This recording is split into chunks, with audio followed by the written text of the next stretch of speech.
Hey guys, welcome back to today's video. Today is Thursday, August 12th, 2021, and today I'm going to be talking about the Democratic Party and Donald Trump. I tripped up a little bit right there on the intro, but in today's video, we are primarily focusing on taking away Donald Trump's $1 million of war chest money away from the Republican Party and comparing how well they have actually performed against the Democratic Party when it came down to individual contributions towards congressional races, Senate races, etc. Looking at the money here, while Donald Trump surely is a major fundraiser for the GOP, he is doing this largely on his own, and that needs to be recognized. In addition, there might be a few revisions we need to talk about when it comes down to Donald Trump's money. How much money does he actually have? The mainstream media reported, initially speaking, when I made my video talking about Donald Trump's war chest, that he had raised over $100 million.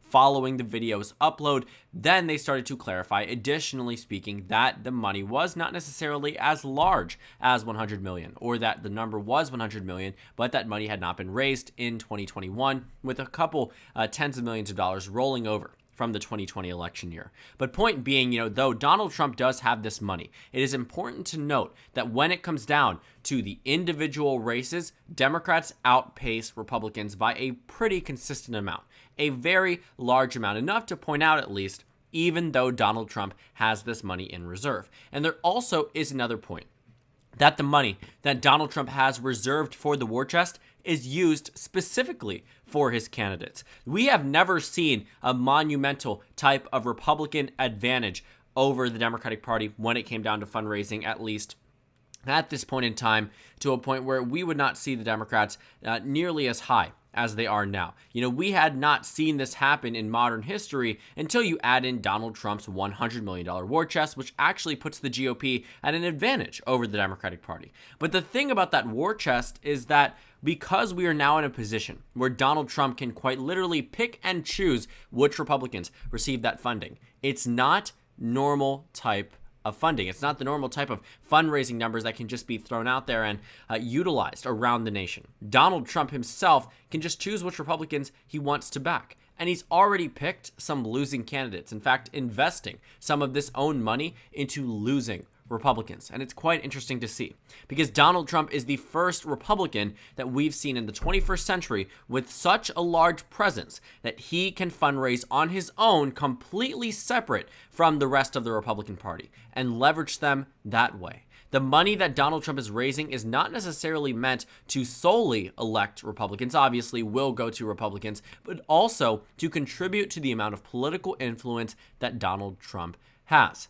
But there is things to talk about beyond the money raised here, and we will talk about a bit of actually whether or not Donald Trump's money can actually be $100 million, or whether or not it actually could be less than what we might actually be thinking about because of refunds, because of the money that has been taxed, because of the rollover money, meaning that it wasn't necessarily fundraised in 2021. A lot of caveats here to reach that $102 million figure. And it even says here in the article that it hasn't held up to scrutiny. But what they are talking about primarily is that when you take away the money fundraised for Donald Trump, you look at the Republican versus Democrat standard numbers. According to the Federal Election Committee, you are seeing that incumbent congressional Republicans have raised $149 million, including the open seat candidates. So those in incumbent seats and also those around the nation in these open races, competitive ones, they have raised $149 million for the Republican Party.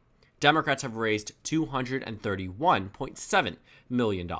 And I know this may seem like a large deficit. I'm not going to try to mislead you about this. If you add in Donald Trump's number of 100 million, yes, the Republicans do take the advantage. But you can't exactly assume that all of that money will be going to these very competitive races. A lot of that money will be going to political primaries. A lot of that money will be going into races that otherwise shouldn't necessarily be focused on for the sake of the GOP. For example, the Alaska Senate race, in which Donald Trump is trying to make a major point of interest in, promising to actually visit the state of Alaska and invest his own money.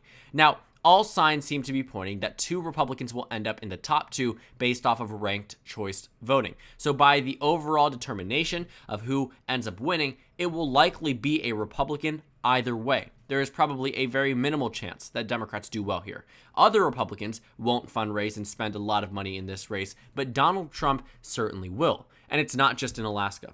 Because Donald Trump is personally politically invested in his own influence, he will begin to acknowledge races that the NRSC and the NRCC will not. Certain House races that are safe, that they know should not receive heavy funding, but Donald Trump will put heavy funding into it. For example, the most recent Texas special election in the House of Representatives. Donald Trump backed Susan Wright, who ended up losing, and gave her money, or spent money, on political ads for her campaign. Regardless of how that race went, Republicans would have won because it was a runoff between 2 Republicans. You will start to see Donald Trump invest in states such as Missouri and Alabama because they are open races, because he wants to have a political stake in these 2 senators in their success. He will likely contribute, versus this $149 million likely won't be going to those candidates because they have been fundraised individually for specific Senate candidates, for specific House candidates. So all in all, the $100 million that Donald Trump supposedly has is not the same as the $149 million for these individual Republicans. These individual Republicans will be using this money for themselves, but Donald Trump, well, yes, using it for himself, is not a candidate on any one of these ballots. He's simply going to be providing money for individual nominees and individual primary candidates, but not necessarily where he needs to target it correctly. And they actually point out some losses and some times in which Donald Trump needed to shoot up $350,000 from Florida all the way up to Ohio for the 15th district in order to convey a message and endorse a Republican there who ended up winning his race. But sometimes it works and sometimes it doesn't. It didn't work in the Texas 6th district, but it worked in the Ohio 15th district. So it really all depends, I think, on circumstance. But money is something that Donald Trump simply has been, raising for his own political purposes. This $140 million is not, which also just is something to point out that at this point in time, because the Republican Party seems to be lagging behind because of Donald Trump, because of whatever else might be impacting their lack of heavy donations, the Democratic Party isn't running behind the national GOP by as much of a margin as they were in 2019 at this point in time. The National Republican and Democratic Party committees are committees that raise a lot of money across the nation. They are not necessarily the individual candidates, but more so the RNC, the DNC, the ones who send out emails versus, for example, Terry McAuliffe in Virginia, that would be an individual candidate. What's happening with the DNC and the RNC, those are national committees. So they will send out emails and fundraise on their own. Republicans pull ahead of Democrats in this instance by $1 million. But at this point in time in 2019, Republicans outraised Democrats by over $45 million. In 2019 to 2020 was by no means a worse year for the GOP, a worse time period for the GOP. If anything, they should be doing better right now. And it's quite fascinating to see. And it says that it can be partly explained by the corporate PACs either pausing or altogether discontinuing contributions to those Republicans that declined to acknowledge Joe Biden's election victory, but they say here in this article that it's only a small part of the full story, and that a lot of this can be explained potentially by the fact that Democrats might have the upper hand on the GOP when it comes down to these individual races, when it comes down to the national committees themselves. And while Republicans may seem to pull ahead by the $100 million number by face value, we're about to dissect it in just a moment. It may seem like that, but at this point in time in 2019, Republicans were at a much better position. And then when you take away Donald Trump's war chest, which he has proven to sometimes even waste the money when it isn't needed, and has already declared war on Republicans that shouldn't be focused on, these Republicans that didn't vote to not certify the election results. He's calling them rhinos. He will likely invest a lot of money in these otherwise safe Republican seats.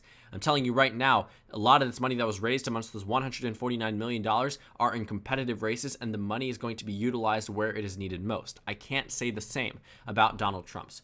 But it's not just that money that can be taken at a surface level and slapped on to the Republican Party number and prop them up, as suggested through this New York Times investigation, into the money that Donald Trump has raised in this case. They point out that nearly $20 million rolled over from the 2020 election. So when you have money that you fundraised following the election, it was able to be counted in 2021. So the war chest had around a $20 million bump up to $100 million. So that brings us down to $82 million at this point in time.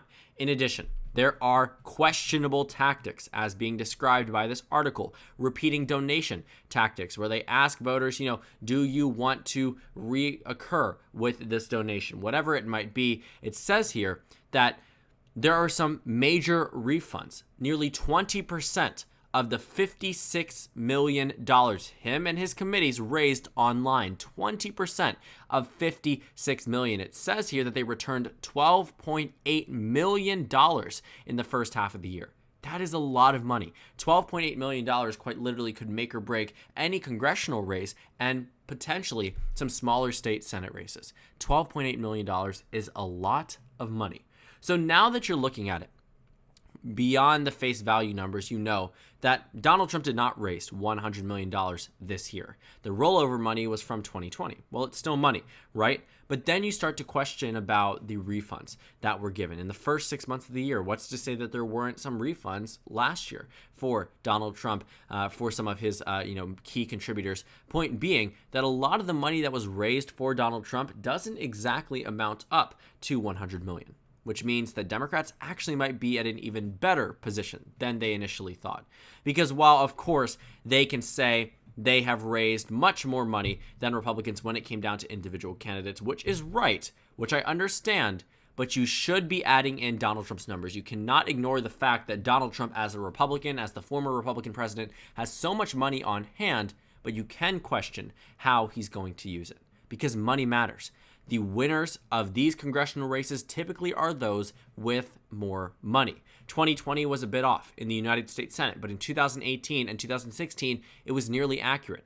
95% accuracy in the House in 2016, 85% accuracy in the Senate in 2016. The last time there was a red wave year, 93% accuracy and 78% accuracy for the House and Senate, respectively. The last time there was a Democratic wave year, 2008, 92% in the House, 85% in the United States Senate. Money talks. Money wins elections. And if Republicans can take advantage of that, and if Democrats look at it from an outsider's perspective, they need to acknowledge that, yes, that money is there for Donald Trump. But you have to ask, how is he going to do it? Because right now, he is honing in on some individual races that you otherwise wouldn't even be talking about for heavy sets of money to be poured into.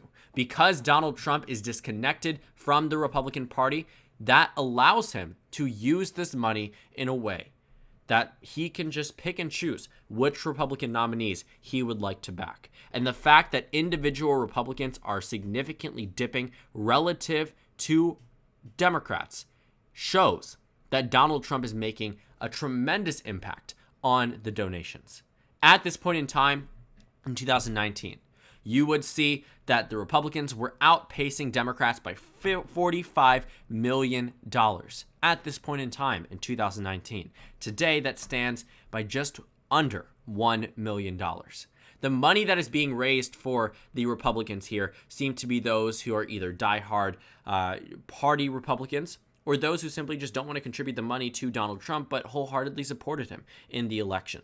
But Donald Trump raising a significant ton of money, while maybe not necessarily $100 million, but somewhere between $60 to $80 million, shows that he is taking money away from the Republican Party.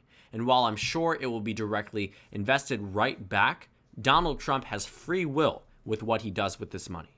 The RNC, the NRSC, the NRCC, they have a lot of will with what they do with their money. And they have won elections in the past. But now they will need to work together with President Trump to allocate resources. And I think that in their own interest, need to talk him out of trying to spend money on individual races that really are just largely inconsequential when it comes down to congressional races, when it comes down to Senate elections. Because looking at the House map, while it won't look the same by district, what's stopping Donald Trump from focusing on some of these 8 open Republican seats to ensure that he has 8 additional friends in Congress. Even if these districts might be safe Republican, the money that might be spent on them could be better utilized in some of these other swing districts. You wouldn't have to worry about this, and you didn't have to worry about this in 2020, in 2018, in 2016, in 2014, and while it is routine for the President of the United States to raise money on behalf of the party,